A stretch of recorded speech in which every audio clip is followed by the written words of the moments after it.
2021-ին կառավարության հաստատած հնգամյա ծրագրով նախատեսված է մինչև 2026 թվականը կառուցել, հիմնանորոգել կամ վերանորոգել առնվազն 300 դպրոց և 500 մանկապարտեզ ու նախակրթարան։ Ազգային ժողովի մշտական հանձնաժողովների համատեղ նիստում ծրագրի կատարման ընթացքի քննարկմանը Հայաստան խմբակցության պատգամավոր Լիլիթ Գալստյանը հայտարարել է, որ կառավարությունը տվել է սուտ խոստումներ, որոնց կատարումը հնարավոր չէ, և անհրաժեշտ է հասարակությանը խոստովանել, որ մնացել է մեկ հաշվետու տարի, ուստի իրատեսական չէ ծրագրի իրագործումը։ Մենք ամեն անգամ հանգում ենք կառավարության այն 500 մանկապարտեզ, 300 դպրոց այդ խոստումին, որը այդպես էլ չի կատարվում եւ ինչպես կատարողականում կա նշված ԿԳՄՍ ոլորտի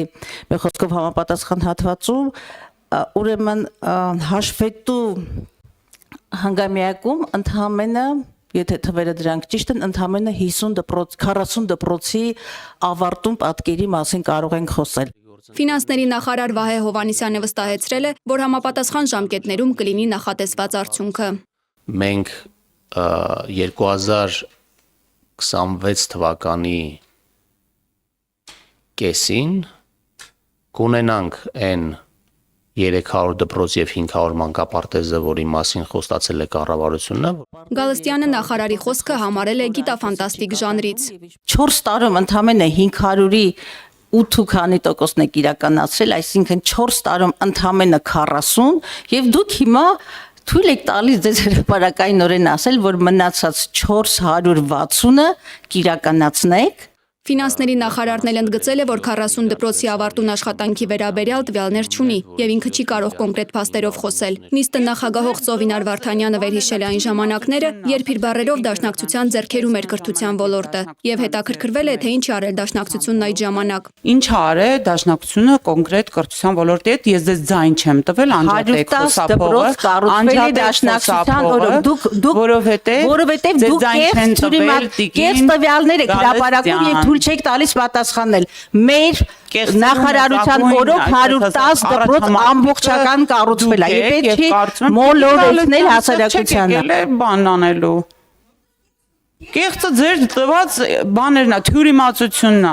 Նախարար Հովհաննիսյանի խոսքով աշխատանքի տեմպերը նախորդ տարվա համեմատ 3 անգամ ավելացել են, իսկ թե ժամկետի ավարտին արդյունքն ինչպիսին կլինի, նրա պատասխանն է՝ կապրենք, կտեսնենք։ Հակոբ Ասլանյանի կարծիքով հաշվարկներն ի սկզբանե են սխալ արվել։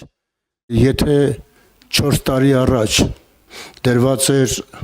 300 դպրոց 500 մանկապարտեզի հարց, որպեսզի մենք իմանայինք, թե մեր աշխատանքներն ինչպես է գնում, կարծում եմ այդ բոլորը պետք է բաժանվեր 5 տարվա վրա, որպեսզի ամեն տարվա կատարողականով մենք իմանայինք մեր գործը ինչպես է գնում, ոչ թե թողնենք օդի մեջ, հետո ասենք այս վերջի տարում մենք կանենք ամեն ինչ, այդպես չի լինում։ ԿԳՄՍ նախարար Ժաննա Անդրեասյանն էլ իր հերթին հորդորել է չանհանգստանալ ծրագրի ժամկետների ու աշխատանքի համար։ Հանգիստ եղեք, այն թվերը, որ գրված են կառավարության ծրագրում, դառնալու են իրականություն եւ ես առաջարկում եմ բոլոր թերահավատներին առաջիկա դպրոցներ այցին մասնակցել կազմակերպվող շրջայցերին, գալ եւ տեսնել աշխատանքների կատարման որակը, ստանդարտը եւ ծավալը։ Իշխանական պատգամավոր Ջուլիետա Ազարյանն էլ նշել է, որ իրենք էլ կուզեին ծրագրերում 500-ի փոխարեն 100 մանկապարտեզներ առել, բայց նշած թիվը հետևանք է նախկին քաղաքական գործիչների կողմից այլ նպատակներով համայնքային գույքի օտարման։ Օրինակ, որովհետեւ նախկին փայլուն արտաքին քաղաքականություն վարող արտաքին գործերի նախարար Վարդան Օսկանյանը Դիլիջան քաղաքում իր կնոջ համար 25 տարի ժամկետով վարձակալել էր տարածք համայնքից, մոտավորապես անդրադառնամ հարցից հիմա կարճ, սա դրա հետևանք է եւ բարեգործության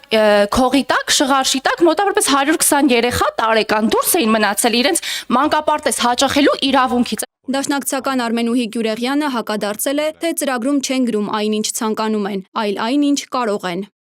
Մերի Դանիելյան, Open Media։